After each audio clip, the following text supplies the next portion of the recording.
what's going on, LinkedIn and Twitch and Facebook and Just Twitter say social and media. everywhere. You Social did it media. very well last Last episode, right?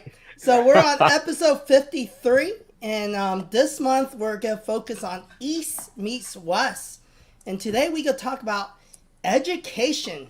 So we have a special guest, and most of you on LinkedIn probably know him. So we got Jonaed. Is it Jonaed? Jonaed, yeah, you got it. I got it right. Jonaed. So, with the NoDegree podcast, I'm sure you guys seen his live show. So why don't you introduce yourself? Yeah, I mean, brief intro. I help people without college degrees find meaningful jobs that pay well. So I'm the founder of NoDegree.com and host of the NoDegree podcast, where I interview people without college degrees and have them share their stories. And NoDegree.com is a career resource for people without degrees, so they can sort of learn about different careers, upskill, and stay updated on industry trends. Awesome. So when it comes to education, right? So Jonaed and I are in the West, and then I have Jeremy C. and Eldrick, who's in the East. So education probably looks a lot different. You guys are more on the British system, correct? Yeah, that's right. No, my parents are on the East system. So when I grew up, it was it was the East system for me. Same here. So I had Asian parents, so it was the East system for me as well. So let's start with Eldrick and Jeremy, whoever.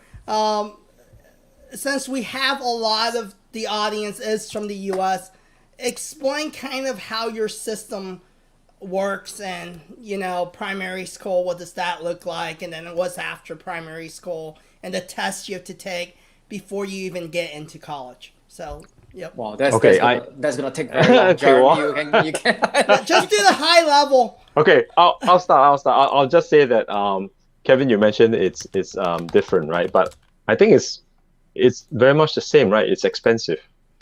I don't know, man. Your thing is like U.S.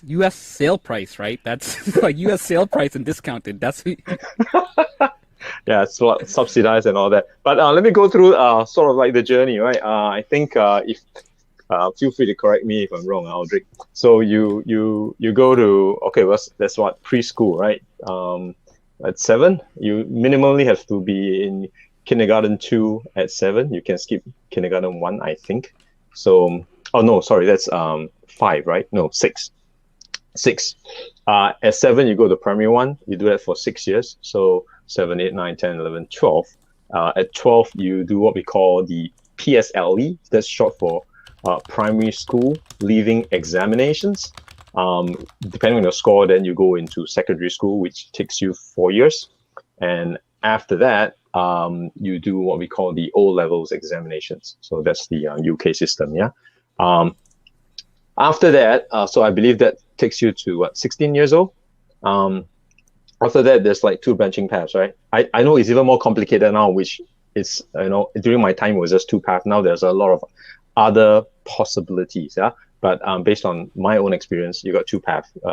You go to what we call junior college for 2 years, which after that, if your score is good, you go to university, or you do polytechnic for 3 years. And that, and after that, you get a diploma, you can come and work, or if you do really well, you can go to the university path as well. And then, of course, the boys, the men, will have to do 2 years of national service before they go into the university. And and then for university, that's pretty much dependent on your course, right? If you're going to be a surgeon, I don't know, that's more years. Architect is like 4 years instead of 3. I think a general business degree will be like 3 years.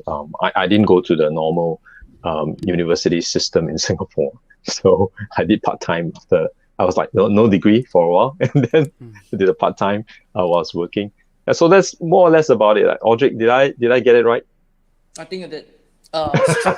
Structure-wise, yes. Yeah, structure-wise. So when we talk about a system, you can talk about what's there that's being offered in terms of the education system. And then on top of that is the societal culture that's driving a system. So for us in Singapore, I think kids start education very, very young. Official is 6 years old, which is what Jeremy mentioned, we get into primary school. So the first 6 years is in our first school. We call it primary. But before that, it doesn't stop the parents from educating the kids first. So prior to primary school at 6, you have 2 years. I guess at the age of 5 and 6, you go kindergarten. Before 5 and 6, if you have the money and you have the time and you believe in getting your child or your kids to have a head start, you can send them to a preschool, a nursery school, a toddler school, whatever. I don't know. What do you call it? That's for 2 years or something like that. Before that, you're probably gonna have like the moms bringing the kids around, learning enrichment lessons. Like ballet, piano, violin, cello, abacus, art. whatever it's I mean, learning. I'm just gonna put it that way, like learning. And for information, I've gone through all that. I'm feeling stressed just listening. Ours are pretty similar. It's like you have elementary school. I mean, people start the preschool 3-4 years old, depending on there's some crazy. I don't know. I find it crazy when they have like these things. I know my friend's son interviewed for school at 2 years old. Right? Oh, I heard about it. I don't know. I find that kind of crazy. That's it's interviewing. It's interviewing the parents, not the kids. Yeah, you're just interviewing the parents. At that point, it's just. And then we got the elementary school. Typically, it's kindergarten to the 5th grade or 6th grade, depending on the state. Then middle school is either 6th to 8th or 9th grade, and then high school's 9th to 12th, and then people go to college. I mean, you guys call it university, but college, whatever, same thing. And that can be either you have an associate's degree, which is typically 2 years, bachelor's degree program is 4 years, and then you have the master's and MBA. Or you could go professional schools like the dentists, pharmacists, doctors, or you can go the other route of the MBA, the PhDs, and all that. Yeah, well, I think that's one of the biggest difference in the American education system, because the professional schools in the American system is typically after university. For us, the professional schools are within a university. So that means you can actually apply to study dentistry in university. You can apply to study law or medicine in university. So the entire essence of this so-called Asian education system is please learn as much as you can in your first 20 years of your life, okay? And do that. Just do that. I mean, I find some of like the dentist, doctor, I find them too long to the point that, I don't know, you see the only people who end up becoming them are rich people, because, I don't know, I couldn't wait until 30 years old to make income, right? You need to take out huge amounts of loans. Is it 30? Is it 30? Yeah, because you do like 4 years med school, so let's say you're 22, then you have like the 4... And you got your 4 years college, undergrad, then you have the 4 years medical school, right? So now you're 26. Then you have to do like the residency and whatever. Another 4. And then if you specialize, it's like another X amount. And then at that point, it's like, if you have family to support, if you don't have financial support, you could take loans out forever. But I don't know. It's like, if you struggle your whole life, and now you got to struggle till you're 30. I don't know. I find that way too long. Okay. So can I just check? Can I just check one thing? Go ahead. Yeah. So if you are a dentist, okay, I'm just gonna put it out blunt this way, right? Based on what you just said, right? I think dentist is less time, but I just know it's long. Okay, let's just take dentist. Still 6 years. Yeah. Yep. Okay, let's just take dentist, right? So you take out the loan, right? How does the ROI check out? As in, after you finish, you are a full-fledged dentist. You start, your practice. How long will it take typically to pay back that loan for that amount of time, right? Does the math work? Does the return on investment work? A lot of times, a lot of people go in for the ROI, but it's not the best ROI position due to the length of time, right? Mm-hmm. So if you look, it's one thing if you truly want to become it and all that stuff, then ROI means less. But there are a lot of dentists and doctors who are paying loans into their 40s, 50s just because of how the things are working. And, I spoke to, like, one of my friend's uncles one of my business partner's uncles, he's a financial advisor, and he was saying that a lot of these people are not that well versed in finance, because what ends up happening is all you do is study biology, right? All you do.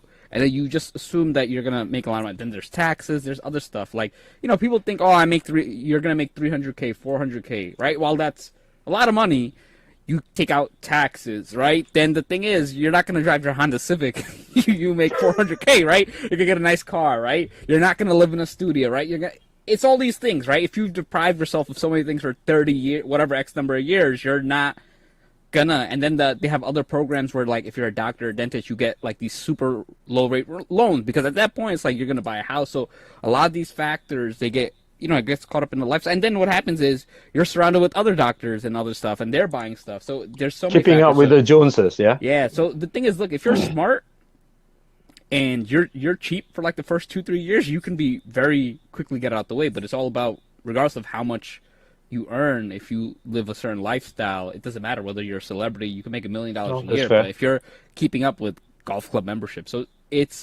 you can make the ROI work out. But again, I know the people who work out well I know there are certain schools, like their state medical schools, they end up doing the best, because I know people, and they're actually harder to get into. Like Stony Brook is one of the state medical schools in my state, and they cost $20,000 a year for med school. So it's actually harder to get into Stony Brook than it is to get to Harvard, because Harvard, you're paying whatever, the $60 to $100K a year. So now the thing is, that's a super good ROI. You only have like this extra $80K in loans, which you could pay off in 1/3 of a year, whatever. But so it gets complex, right? But I think, like, if you're purely looking at it from an ROI perspective, there are other things you can, do better from an ROI perspective. I think you have to really look at it from a career and, why you want to do this perspective. Yeah. And I work a lot with dentists in my agency. So what people don't understand as well, when you first graduate from dental school, unless you have really wealthy parents or some kind of money, you don't just go buy a dental practice. Yeah. So what happened is they call it a partner, but technically there's another older dentist that's built up his clientele for the last 40, 50 years. Yeah. He's established. And you're just one of the few partners, kind of like internship, which you work for him underneath his practice in hopes maybe he'll pass on some clients to you. And then you have to build up your own clientele. So during that time, a lot of times those dentists, I call them entry-level dentists, they're getting paid just a normal salary like you and I a job. And maybe some commission or however they work it out with the other dentists. Like, because he's paying for the practice, the tools, the equipment, and everything else. So it's not like, oh, you get out being a dentist and you're just killing it, making 6 figures like what everyone thinks, the misconception, right? Now, I think doctors might be a little different. I'm not sure. Nah, it's again, you get some of the things. I know someone who's a dentist, very good salary, all that stuff, but again, depressed, right? So that's the issue. It's just that you have to really take a long, hard look at these careers. But I feel like they should at least chop off a certain number of years for the amount of stuff, because it's like, I don't know, a lot of times they say med school is just like a sort of repeat, maybe just harder, and a lot of them are just pure weed out things. Right, just weed out, or just to put you through this hard process for the sake of putting you through this hard process. But it's not a lot of stuff is actually relevant to your actual job or your actual thing. Right? So it's kind of like a rite of passage, right? Yeah, and And I don't know. I'm not a big fan of rite of passages that are extremely long, because look, at the end of the day, if you want to be the thing. The boards should be your rite of passage, not like, hey, dude, we're gonna give you 10 years to go through and then get this rite of passage. Just because, look, there's actually a shortages of doctors and stuff. I think doctors, there's a big shortage, but what ends up happening is the American Medical Association, they cater to the salaries of current doctors. So if you introduce more doctors in the U.S., it will drop their salaries. It'll help society because there are a lot of places that don't have a lot of doctors. It'll help lower medical costs, and current doctors, a lot of times they only care about their salary. So it's a very complex issue. But I don't want to only focus on doctors. Let's get back to like education and all that stuff. Yeah. Audrey, you wanted to say something? We don't have enough doctors on social media. So Yeah. There's not much They're of a busy. target audience out there. No, you know what it is? It's that the doctors that do well on TikTok and that they do well, and they They get a do. lot. But a lot of these people they're not very business minded. Like Kevin could probably tell you. Like my friend was telling me, like he knew a dentist. He just hired like a photographer or learned how to take good photographs, and that's what he would do, and he'd get more business than everybody else. So this is not even like a big, but it's not like at the end of the day they're not geared towards that way. They don't know. They may not understand social media. They don't think about the ROI from this perspective. They may just think, oh, I'm going to do what all these other old dentists did, and that's it. But, things change over time. Yeah, that's Kevin, go ahead. Yeah, and it's kind of funny because Jonaed just said that because think about it. There's a lot of coaches out there, like social media coaches and business coaches for dentists, for them to retire. Because a lot of them end up creating a prison for themselves. Like, in order for them to keep up that income, they work in the practice. So they're like the ones doing the teeth, right? So that's why you see on social media, there's always these ads. Maybe I'm targeted because I work with a lot of dentists. But there's a lot of how to retire, start your own dental podcast, teach other dentists how to be more business savvy and different things like that. So Yeah. Yep. So sorry, I kind of derailed the discussion and talk about dentists, but I'm just taking dentists as an example because I think it's relevant that we check out the ROI. Why? Because you see, if you put all passion, whatever aside, right, rite of passages and all that, at the end of the day, we in Asia at least, right, we are told study hard, study well, get a good job, get a good pay. That's the outcome for your studies. Right. That is what you're told, right? So if it doesn't check out at the other end, you study hard and you realize that it's a sham, or you got scammed that, I'm a dentist, but I don't make enough money, then where's the relevance in the education? And I want to put that in the context because we know what happened last year with the pandemic. Jobs were just gone, and then people graduated with degrees, but there's no jobs. And what do they do? They I think the problem is called overemployment or something like that. You get university grads being bartenders or being a grocer. Nothing wrong with those jobs. Nothing wrong with those jobs. But they didn't go for it brings that. But it brings to the question: is education still relevant? Is the degree still relevant?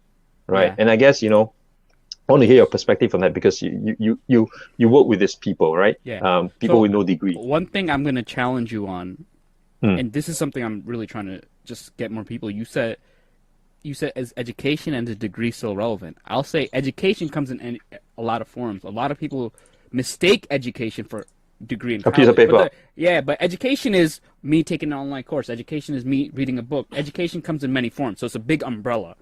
Under that umbrella, a degree is one form of education. So I don't want people to think that, because someone's not degreed, they're not credentialed, that they're not educated, right? There's some people who, right, they're more well-versed than doctors on certain topics just because they read all the time on certain topics, right? So I think that's one thing that I'd like for people to really think about, that education just comes in just many different forms.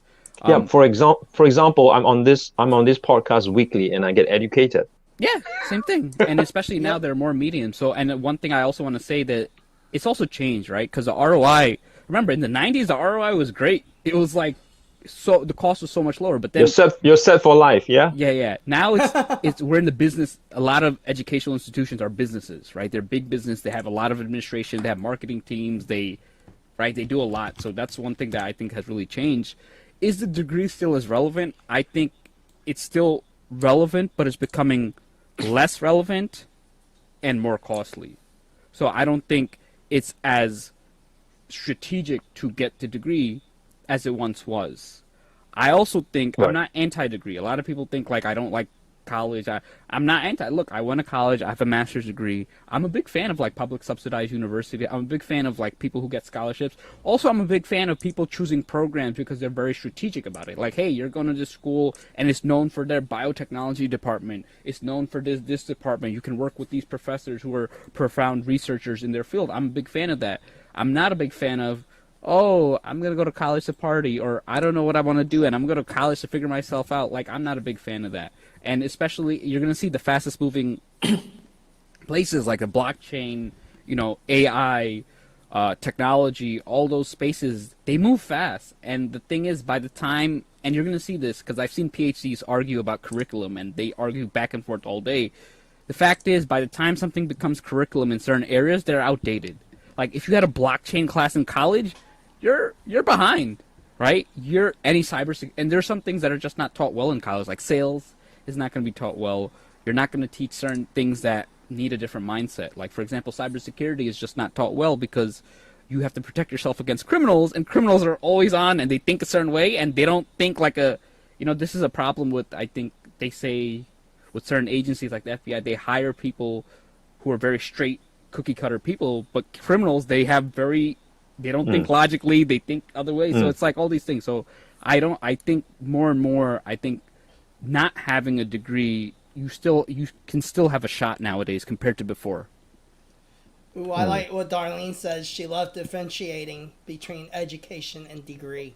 And that is so true because there's so many different ways to lump up what education means. And it's not necessarily always college or going to school, right? Some people learn it by doing it. And I think it's also understanding how you learn. Yeah. Everyone learns different. I mean, I've seen people who struggle through college, and it's like, why do you waste your money, man? Like you're struggling, just get out, do something hands-on, I was just talking to Aldrich earlier today about like the trades in the U.S. Those guys are ballers, man. Oh, those guys making money, and they make money early. They make money early. Yeah. Those guys get out when they're 18, 19, and they're doing mud jacking or drywall, whatever, and they're now contractors, and they're 26, 27, and they're killing it. They're killing it. And it's this misconception, I gotta be an engineer or doctor, and that's more, I think, in the East, that's really big, right? Yeah. But in the West, I mean, I've seen guys with like $1 million and above homes, and they own some kind of trades type business, and they're in high demand. So.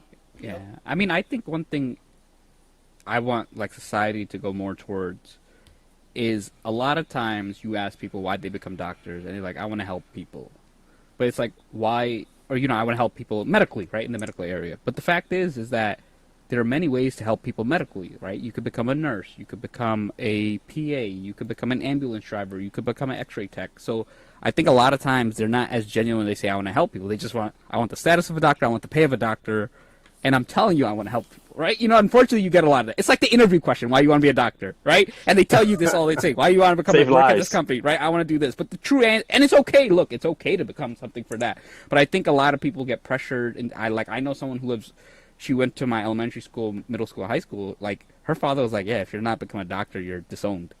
So it's kind of sad. And what happens with this is that you get people who are clearly not into their fields, and it comes out on the patients, it comes out in their work, right? I've seen a lot of people, and especially people who are, it's okay to be motivated by money, but there's some people who are so money driven that, I can only see someone for like 328 seconds, and then you're out the door, and then it suffers, right? That's why you get these people who get doctors who misdiagnose them and all that. And the doctor thing, I think, is such a big problem, because I've seen people who, they're like, hey, the best job is a doctor, or my kid has to be a doctor, and they carry that around, and it really hurts people, and it hurts their kids, because if they don't become doctors, they have a bad relationship with the parents. And then same thing, I don't have a good relationship with my mom, because it was always like, you got a 97. Why don't you get? I was a good student. I was like, why don't you get 100? Or this person did better than you. And it was not. Eventually, it's just I stopped taking her opinion seriously. I was like, I know what I have a good standard for. I'm not going to do bad, but I'm going to do well. But I'm not going to really value her opinion. And then, you still remember that years later when you would just do well, and it was never good enough, right? So. So nowadays in the West, right, so education is, it's still valuable, but at the same time, I think employers are a little more open-minded now, slowly getting there, right, understanding that, hey, we're going to hire for skill set versus, hey, they have a piece of paper. So what's it not like here. in the East? Not here. Not here at all. It's a piece of paper. I got one of our friends, right? Jacqueline, she was sharing that her son told her, Mom, a degree is just a show to my employer, my boss, that I can take instructions. There's no implication on the skill set or what he can do, which I think was like, she just shared this recently. I'm like, whoa, that's a revelation. I never saw it that way.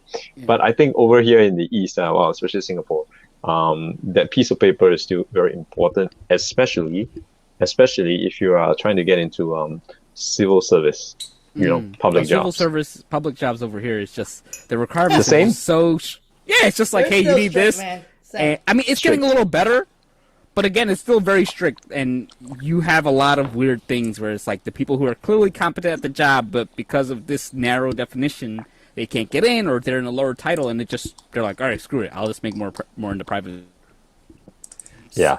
So, Eldrick or Jeremy, why do you feel that as in Asia, right? I would say Asia. So, in the East, why is it so important, that piece of paper?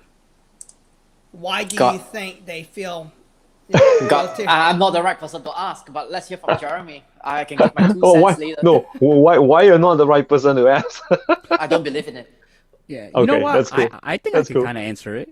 Because, again, Yeah, I go see ahead. it in my parents. Like, I was born in Bangladesh. I think a lot of it is, Bangladesh was a very poor country. Same thing with India, right?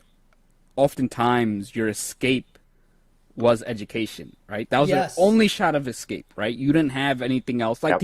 So look, the U.S. is a little different in that you could have still made a decent living working in a factory and all that stuff due to regulation, just due to the nature of how Basic the U.S. wage. was, right? You Basic could still wage. survive. You could buy a house, but in the East, like, even if you're a tradesman, you're not gonna, due to lack of like regulation. At least in Bangladesh, you're not. If you're a plumber or car mechanic, you're not gonna make anything. You're not making anything. You're like less than working class, right? You're poor class. So I think a lot of it is the fact that our parents, they grew up in a time where if you were not educated, you did not have any shot, right? Also, the other thing is, business-wise, you do have a shot, but you need to have connections and stuff, and if you're poor, you don't have connections. Also, I know, like, there's a lot of scams in businesses, so there's like a stigma. Like, over there, you invest in a stock, it's like you're gonna lose your money, right? Every story of stocks over there is like, hey, invest and you lose your money. There's always some partnership falling through. I don't know how it is but in Bangladesh, India, it's very common. So that's why, like, business owners have this stigma of like cheaters and all that stuff. So I think that plays a big influence and also, if you think about it, if you grew up in like a village area and the doctor was the one who was all knowledgeable, healing people and all that stuff, right? Where I think that plays back. I think Jeremy can add some stuff to what I said. Yeah, you're on point, because I think well, at least in my family, it's more like my parents are not that educated, so their parents, so my grandparents, migrated to Singapore, so they're just really strangers in a foreign land, not educated. There's no formal system, right? So they work hard, and trying to get a better life. And then as life got better, they were not educated. They see that things are being set up. They hope that their kids get a better life, and the way out of that to get a better life is to have a proper education, because that's what they didn't have, which is why they have to slog. Yeah. Right. And also, so it's kind of like the ticket out of this hard labor. And thing. also, remember, like, before the internet, right? How did you get educated? You had to go to a library. You had to go to centralized places, right? And you're going to see, like, decentralization changes things. So before centralizations, like, the colleges were, like, the gatekeeper for advancing. You couldn't just Google something, right? You remember people used to just lie about things and stuff, and you couldn't Google, right, on your phone. Now it's like you can catch people right away, and you just think, like, you're lying. And, so that changed things. So now it's like, look, on your phone, you can take courses. Like, now it's like you can take courses on your commute to work on your phone using headphones, whereas like before you needed to go to a classroom instruction to find an expert. You can't, and forums also, so many advanced topics. So I think that's really changed things, and that's takes away power from these institutions. And then you see the rise of online boot camps, not online, but boot camps, where it's like 2 to 6 months of intense learning, because again, the college university system stem from the full amount of like being a super well-rounded person and all that, right? That you're knowledgeable of many things. But, sometimes the core of the knowledge is like, hey, you can learn it in 6 months to a year if you go intense at it, right? And then someone who's looking for a job, and you can see most people don't care about their Geology 101 class. They don't care about their other class. They just care like, hey, I'm only taking it because I have to. And you can kind of see it, because I remember when I went to school, there were some kids, iPads the whole time. Like, they'll just be on the iPad the whole time. And, unfortunately, it's like, why are you here? It's because your parents want you to be here, right? Not even because, and then you distract other students. So you're going to see a lot of that. So I think I don't even know what I'm talking about now, but I said a lot. But you see that's where there's a disconnect, right? On one hand, you know that learning is decentralized, which means you can be very educated, but not qualified, because certain jobs needs that certain requirement. You need to have a degree before you are qualified to do these things, even though you are educated to do all these things. But that piece of paper is that key, that qualification for you to jump. So there's a disconnect there. There is. And that's why I'm a big fan of, look, okay, you're going to say, hey, we require a degree or something equivalent. So, like, let's say, for example, maybe if you want to be an engineer, you have to have the degree, or if you pass this engineering exam, that means that the only way to pass it is if you took, like, you did self-study and all that. Like, I know so you see, that, sorry to break you up, but that itself is a problem in the phrasing. Yeah. Because you have to have a degree or this equivalent. Why not flip it the other way?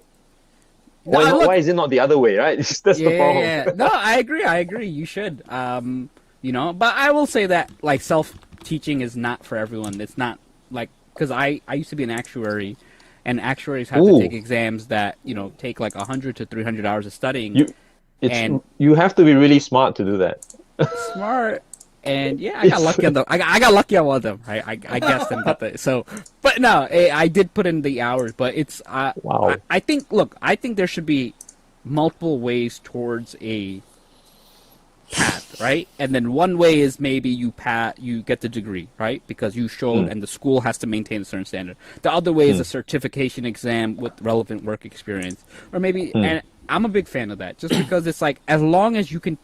There has to be multiple ways to test competency, and you can't only have one road, especially when that one road takes out, like, people who are very good at the job. Like, you find, like, some people who are autistic, they can go crazy in the engineering classes, but they can't pass that geology 101 because their brains literally are not wired for that, for whatever reason, or they just struggle. So, and the other thing is, some people just can't, life situation prevents them from taking classes, right? If you see your parents died early, you may have to take care of your siblings, and you have to work, and then you can't, you literally can't afford, there's so many ways that, why should it be the only way to get it is you have to take this expensive route?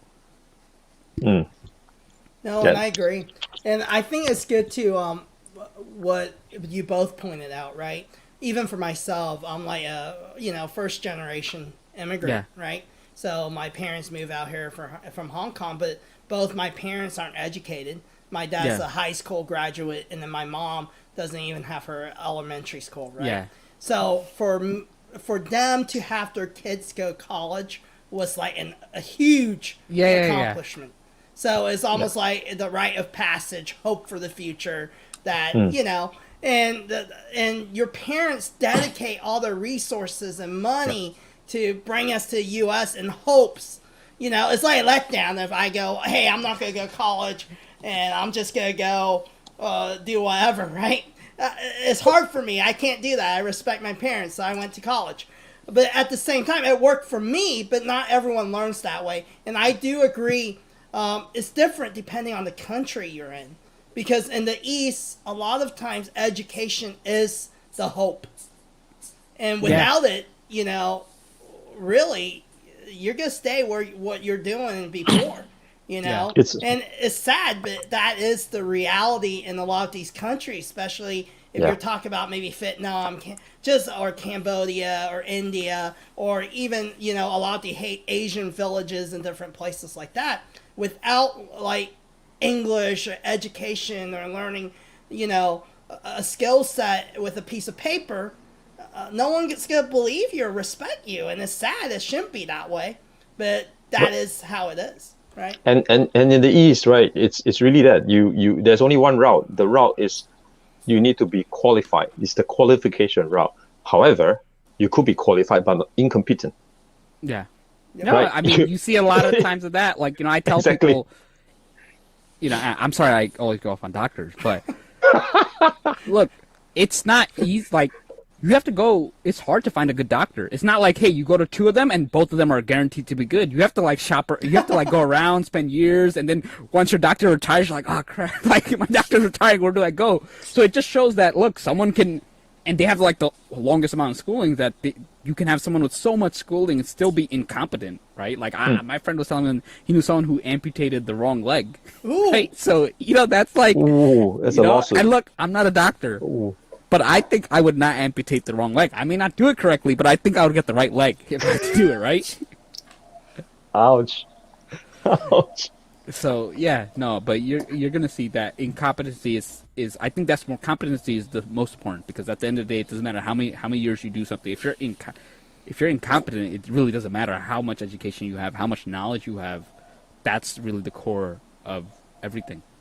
Yeah, but the hiring system is used to screen qualification, not competency. The first round. Yep. So that's the disconnect too. Yeah, and I think the issue with, and this is an issue with hiring in general, is that people who are looking for people are lazy. Like they want to talk about I don't want someone, but people like think about it. If you look at a resume for 67 seconds, you can only qualify a person so much. And I do resumes for a living, so I know. And the fact is, when I do someone's resume, I'm not changing who they are as a person. I'm just showing them how to do a resume, and so they're still just as qualified or just as competent as they were before. It's just they don't know how to present it. So if I'm a hiring manager, what I want to do is I want to find the hidden gems. I want to find the people who don't know how to write a resume. I want to find out other ways. So I got to find out other ways to sort of find these people, because I don't think the resume is the best way. Like I find that if you're in business, you are in recruiting, your job should be to network. Your job should be to find people all the time, so that before you even open the position, you already have several people in mind that you can go to, or where to find these people, other than just posting a job online. And I've hired, like 60 to 80 people, whatever. And I didn't even look at the resume. Like, I just, honestly, they're all... And now, look, it is the type of position I was hiring for. So, that plays a factor. But if you're involved in certain communities and stuff, like if you're involved in networking groups that specialize in medical areas, you can find great people. And I think that's way better, because you can actually see them, you can gauge them, you can gauge a lot about them, you know them as people, and you can also follow up, as opposed to just a resume where you're looking at 100 to 200, 300, 500 pieces of paper that you can only look for 10 to 20 seconds each. No, and I like what John just said. Oftentimes the hiring manager lacks the confidence or skill.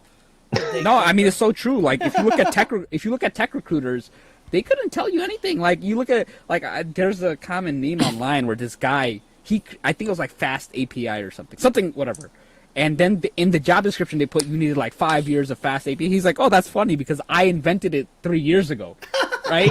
And I think he was saying he applied for a job and he didn't get it, but he was the creator of the program. It's just funny. And that really shows incompetency. She said they need to see the value people bring, not a piece of paper. They need to be a great team player. Yeah, I mean, I've worked with people who are credentialed, but they're terrible team players, and working with them is terrible.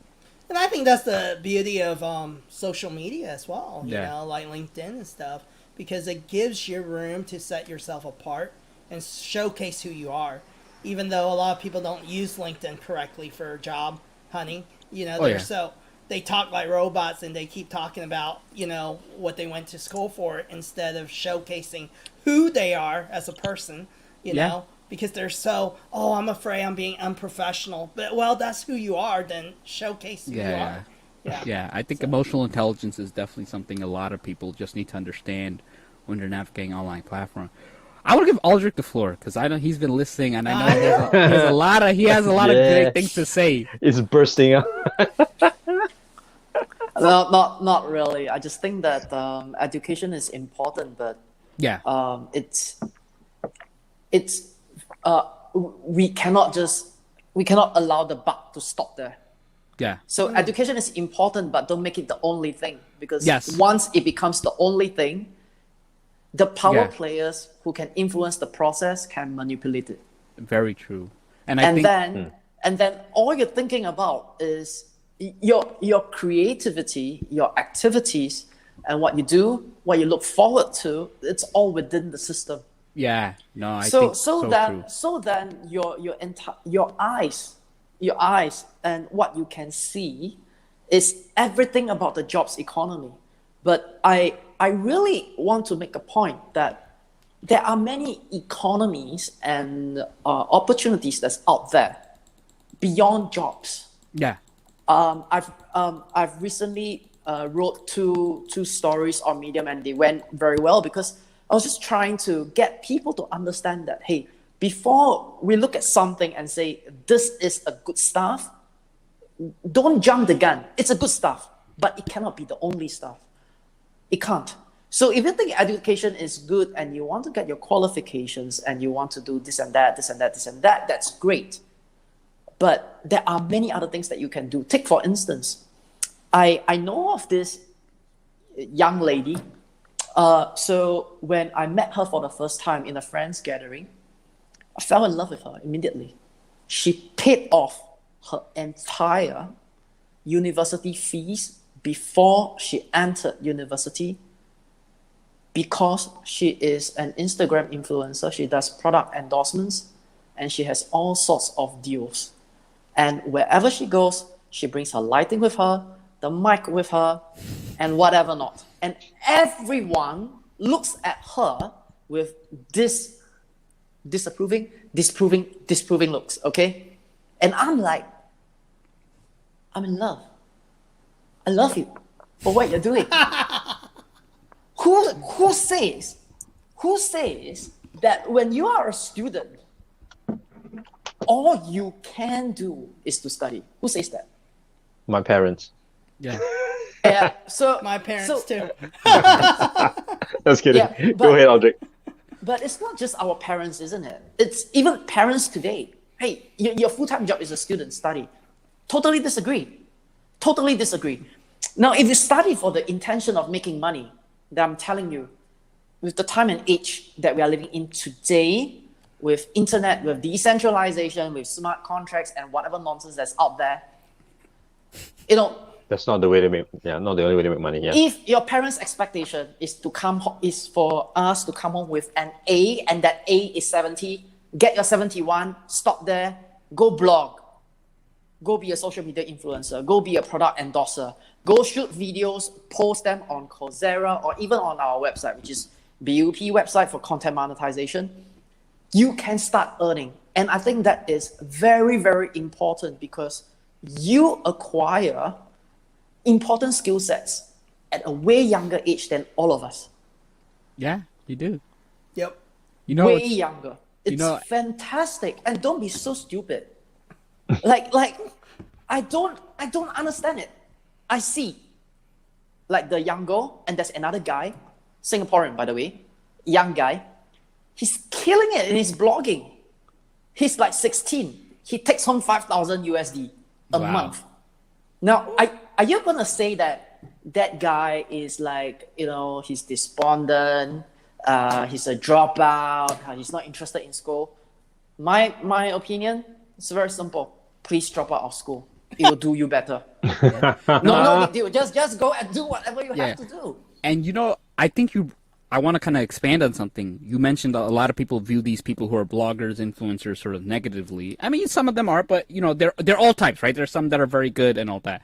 And I think a lot of people view them a certain way because it challenges the status quo. Because they're told, hey, you go, you study, you go this, you do that, and you get a job.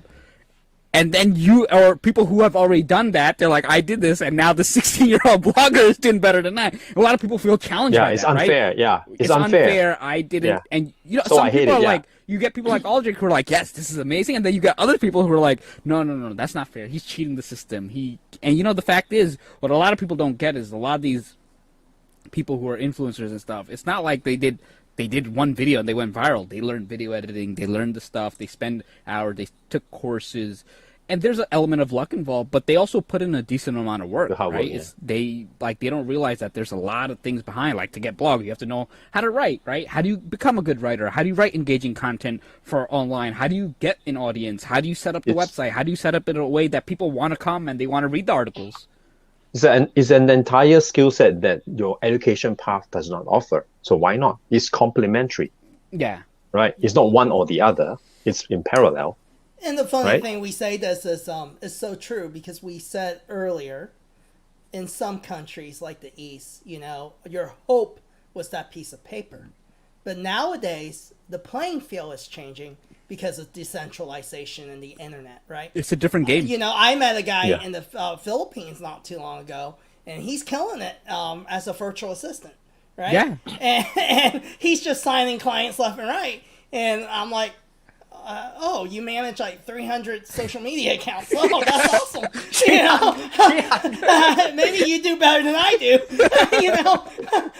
No, and it does level the playing field, right? There's Yeah. a lot, and then these guys are, even in India, right?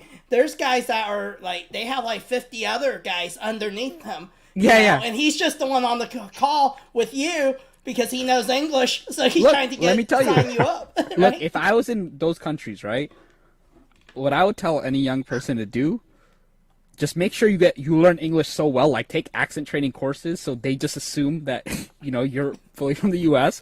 Become a virtual assistant, and you'll be earning more than a doctor at 18 years old in your home country. I see it all the time, right? 100%. You see it all the time. It's just like get good at speaking, get good at sales, get good at communication, have a different sleep cycle. You'll be good. You'll earn more than the doctor. And then go build a hospital. Go build a local clinic, and then you've done your doctor society. You fulfilled the doctor part of your So- parents' wishes. You brought up a good point because there's all these articles now, right, about jobs. It does not have to stay where you are or your Yeah. time zone, right? So I can be working the U.S. times by getting paid U.S. even though I'm in Singapore Yeah, if I have the revenue because everything's remote now, right? yeah. So that again displaces the value of education a little bit. I feel. Yeah. No, I feel. you know what's interesting? Like this guy on LinkedIn, he, people occasionally ask me stuff like, so he told me, I kind of guided him on certain things, and he told me he made like whatever 2,000 USD, and he was like he supported in India, and he was supporting his family. They, it's just Oh, that's a crazy lot that, in India. Yeah, and he's earning more than his parents, and he was like, hey, thank you, for guiding. And you kind of see it's like, why would you tell him to go to school to earn half as much or something like that? Right. So, I mean, it also really changes things on people in the U.S. have to be more competitive. They have to be smarter because it's like this is, offshoring is a big thing for a lot of companies. So you have to make sure that you have these other skills that, make you valuable and that people would want to hire you despite from being in the U.S. because there are some advantages. Sometimes when I am hiring someone from the U.S., right, there's certain things that I don't have to go back and forth, right? And it's not that they don't know, it's just cultural differences and all that stuff play a factor. Like I know sometimes when people hiring from India, I know there's one thing that they don't like telling you that they can't do something, so they'll wait. Like, They'll Until they figure it can't do it. out. Until it's too late. Yeah. and by the time it's too late, they're like, hey, sorry. So there are certain things, or they're not comfortable because they're just always afraid, right? So all these things. So I think, but yeah, it's interesting. You're seeing a big trend. Like I see, like this. Look, like people get on Fiverr and stuff. The smarter people get on LinkedIn. The smarter VAs get on LinkedIn and develop communication skills and stuff. But yeah, Fiverr and all these other things have really changed things. Because I know someone who's a developer. I think he was in, I forgot, Jordan or something, or Egypt somewhere. Dude, he was making like $250 an hour, and I was like, dude, just if you know how to get clients in the US, just charge $5 an hour, and you doubled your salary. It's true. Wow. Crazy. That's awesome. And I want to bring the discussion back a little bit on education. And I do think that with decentralization, now that when you go to university, you go to school, it's even much harder now. Why? Because there's perfect knowledge because of the internet. Yeah. Everyone's gonna write the same thing. Everyone's gonna quote the same references. So how does your thesis stand out? Right. Yeah. In the past, you want to write something, you go to the library, or at least in Singapore, you make a booking of this certain reference books, and there's only that many physical copies of the reference book in that many libraries. So if you can secure a copy, you are already one up above everyone because you have the access to that reference material and nobody else has. So whatever you write is going to stand out. But this time and age, you can ask someone to write it for you on Fiverr, No, and you know everyone's what they going to do? look alike. They Then do what? that. You know, it's Yeah. funny. I made a post, the last post, or the second to last post I did. I made a post about something called unemployedprofessors.com. It was started by, and what people do is you can hire people to write your PhD. Like people have written like 40-page PhD papers. So even if someone is credentialed, you don't know if they are actually properly credentialed, right? There's a lot of cheating that goes on, and some of it is due to the pressure. Like, there's a high school by me. There's a lot of, like, I was reading that in Asian countries, like, the cheating, no offense to cheating all over the world, but I just know that in Asian countries, people get advanced, like, the glasses, the tech. More, right? No, it's not. No. I think everybody. There's more privilege. No, just joking. I think everybody cheats the same. I think Asians have like perfected it, and it's partially because their parents are like, you have like. You gotta cheat. Like, you're gonna get a 96. You're not good enough. You need to get like the 99. You see, so right? Do whatever you can to get that A. Yeah, because the A- doesn't cut. Like the A- doesn't cut it, right? And it's precisely right. So brings back to my point. You can get qualified easily, but it does nothing for competency, because you can pay for people to get your qualification. You can write your thesis for everything. Yeah. So yes, is education still relevant? I don't know. Yeah. I don't know. No, and you know what? But I that's think the bigger question. You have to verify, or you have to look at people, and you have to do a deeper dive on qualifying people. That qualification is not just this, oh yeah, he went to this school or he got this grade and that's it, they're qualified. It's more about looking at their body of work, looking at their portfolio, judging them and kind of seeing them. And I think that has to play a big factor. And then also judging them once they do start working. You don't just keep them forever. Oh, that guy's just in the position. You have to have like things like standards once they do start working, because that thing is real. Like, and people spend money on this. For example, like I knew so I mentor kids from my high school, and one of them was saying how this kid in his school paid $6,000. His parents paid $6,000 for someone to help him with his college essay. Now, help. Wow. That guy got his essay written. Wow. Like, it's like at that point, and it's just like, okay, now this person goes into college. You think that person's gonna, when they get into a tough bind, what are they gonna do? Hey, I need help. I need a tutor. What's gonna happen? Because I remember when I took some of these math classes, and you had these take-home problems. Dude, it was like reading like a foreign language. If you had a tutor that understood and at least guided you a little, I'm not even talking about doing the problem, guided you, you'd be in such much. But the thing is, like, even to find someone who can do it, you need a PhD in math, and then the minimum is like $80 to $100 an hour. If you're a college student, you can't afford paying someone that. No, it's so true. So where do you guys see, so with COVID, I think it really kind of tested with the pandemic, right? The whole education system. I think it opened a lot of eyes with like virtual learning, what we're doing now. Where do you see education in the East and the West, like 5 to 10 years down the road? Do you see it changing? Do you see it staying the same? What are your thoughts? Staying the same. I think it's going to stay the same. It's too institutionalized. I think you're going to have slow cracks in the system. Because the thing is, at some point, you will always have people who go with the status quo or it's too far. But I also think that in terms of a global competition, what does it matter if my social media manager has a bachelor's or PhD or not? All I care about is what they can do with my profile. What does it matter if my sales guy, So I think at some point in certain industries, that's why tech in the U.S. has done it, because at the end of the day, technology moves too fast. It doesn't matter.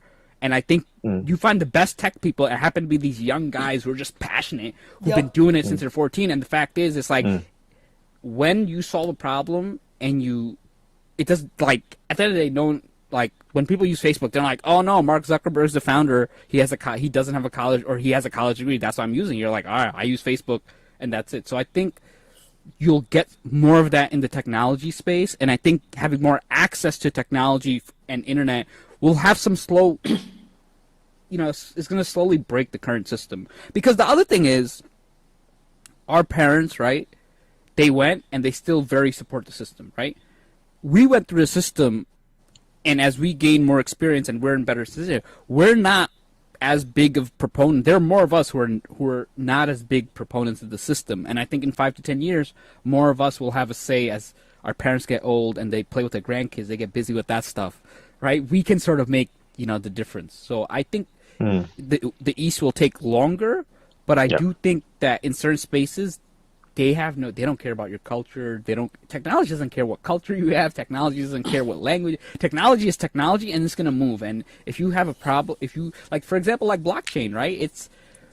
Look how fast it's come, and it's moving, and it's here to stay. And it doesn't matter whether you want to accept it or not. It's going to happen. And if here. you don't accept it, your competition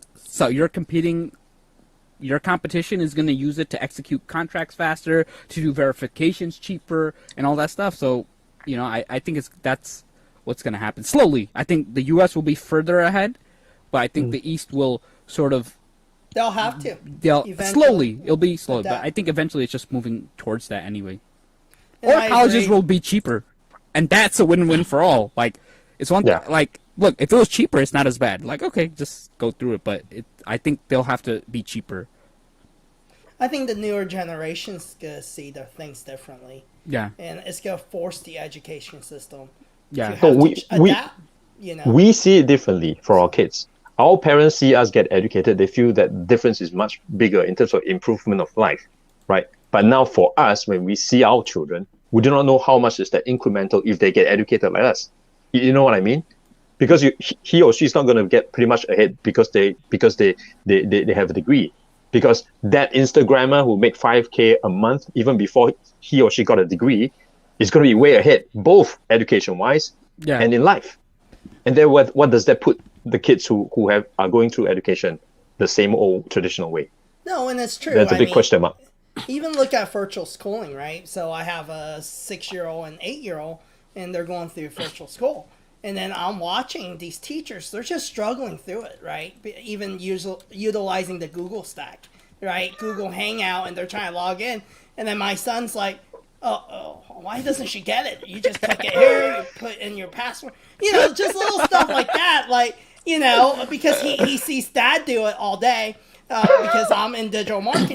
He's more competent than the teacher on Google or he'll be Hangout. like, well, hey, their lighting's not really good. Like, I can't see her. I don't want to watch this. I don't want to learn from her.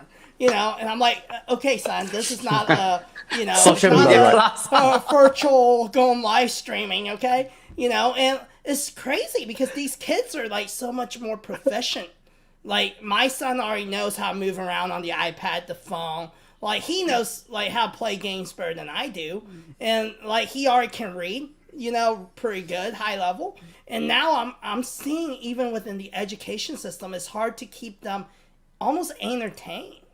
Like, in a way, like, it's hard to keep their attention span because these kids are so used to these devices and they're just scrolling through and they're just learning, like, all day, And it's hard to keep up. Yeah. And so I think the education system, at some point, it's like Jonaed said, it'll break it. At some point, something has to change.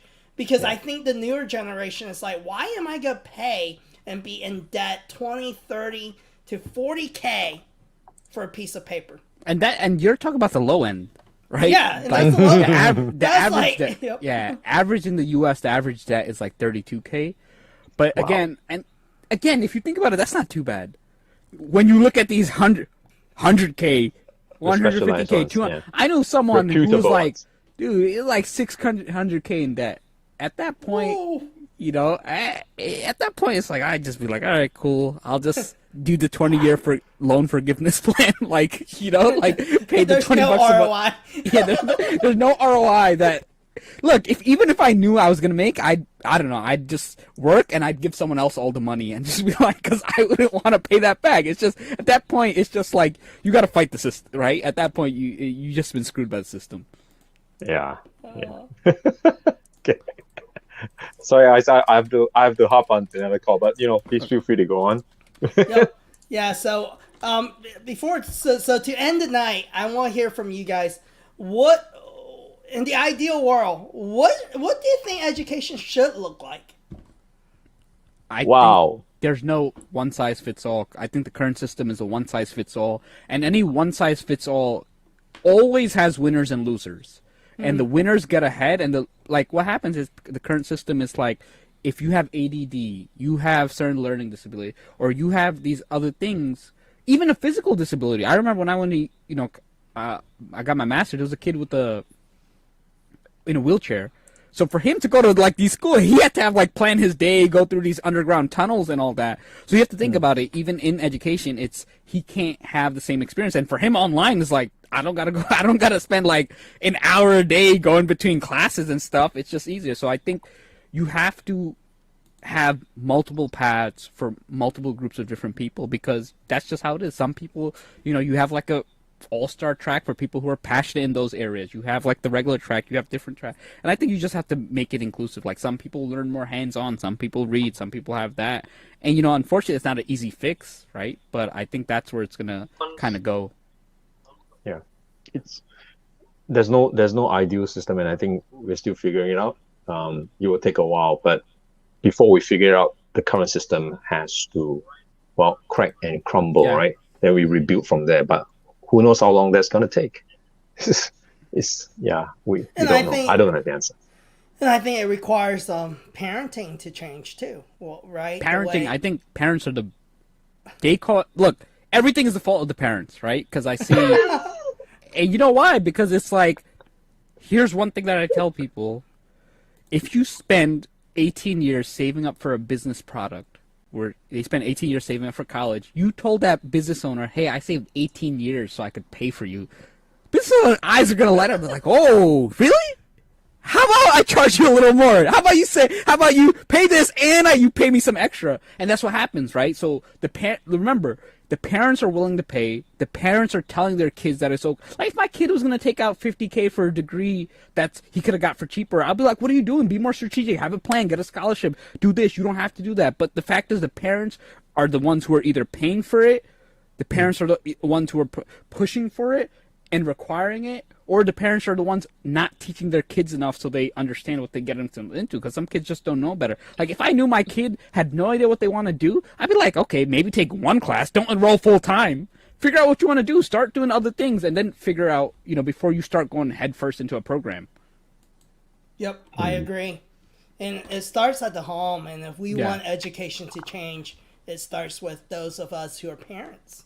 We have to be open-minded about, hey, how does your kid learn? Is school good for Bobby or, Stephanie? Maybe it isn't, We have to be understanding. And I think a lot of the time as parents, we have hopes how our kid's supposed to be instead of being willing to accept them who they are, and being able to go, hey, this is who they are, and be open-minded about it. Because I look back even myself, right? I had the typical parent wants me to be engineer, doctor, or one of those, right? So in my mind, I ended up getting the easiest one. So I thought, hey, I'll be a software engineer, Still an engineer. Still an engineer, but it's the easiest one. So I graduated with a software engineering degree. And then my first couple years, I did well at my job, but I didn't enjoy it. Sitting in an office coding all day. I was more outgoing. I want to talk to people. And, I started traveling with my sales team, and I discovered, hey, I actually love entrepreneurship, selling, much more than just coding, and looking for bugs in the software, And we, my parents pay a lot of money to get me that degree. And I still use it today because, we have developers in my agency. At least they can't cheat me, but I have no idea what they're doing anymore because I'm old school. I'm still on Virtual Basics 6.0.